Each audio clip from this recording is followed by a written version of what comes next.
અને હું તો એમ કહું છું કે 1998 ની સાલ પછી કોઈ બાળકો જન્મતા નથી, સીધા બાપ જ જન્મે.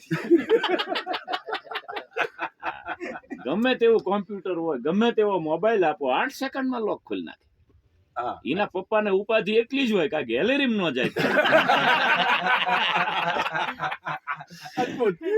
અમારા ગામની નિશાળમાં એક સાહેબ ભણાવવા આવ્યા તો નકરું ભેંસ વિશે જ ભણાવે.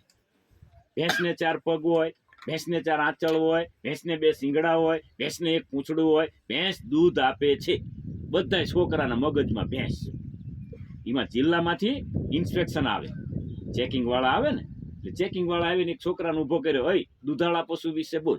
છોકરો ઉભો થયો, સાહેબ આપણું દૂધાળું પશુ ભેંસ છે. ભેંસને 4 પગ હોય, ભેંસને 4 આંચળ હોય, ભેંસને 2 શિંગડા હોય, ભેંસને 1 પૂંછડું હોય. ભેંસ દૂધ આપે છે. બેજ. બીજાને ઉભો કર્યો, તમારી સ્કૂલ વિશે બોલ. બીજો છોકરો ઉભો થયો, સાહેબ અમારી સ્કૂલ બહુ સુંદર છે, સ્કૂલનો ગેટ પણ સુંદર છે, ગેટની સામે એક ભેંસ ઊભી રહે છે. ભેંસને 4 પગ હોય, ભેંસને 4 આંચળ હોય, ભેંસને 2 શિંગડા હોય, ભેંસને 1 પૂંછડું હોય. ભેંસ દૂધ આપે છે. આ છોકરા ગમે ત્યાંથી ભેંસ લાવે.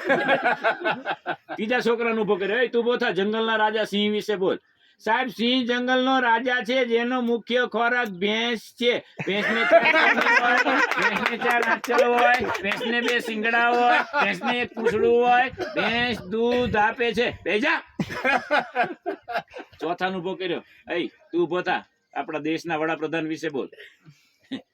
સાહેબ આપણા દેશના વડાપ્રધાન માનનીય નરેન્દ્રભાઈ મોદી છે, જેવો ભેંસનું દૂધ પીએ છે. ભેંસને 4 પગ હોય, ભેંસને 4 આંચળ હોય, ભેંસને 2 શિંગડા હોય, ભેંસને 1 પૂંછડું હોય. ભેંસ દૂધ આપે છે. અઠવાડિયા પછી સાહેબનો મને ફોન આવ્યો, ઈ કે મારો એક્સિડન્ટ થયો. મેં કીધું કેમ કરતા? મને કે હોન્ડા લઈને જાતો હતો ને આડી ભેંસ ઉતરી. પછી મેં ચાલુ કર્યું, ભેંસને 4 પગ હોય.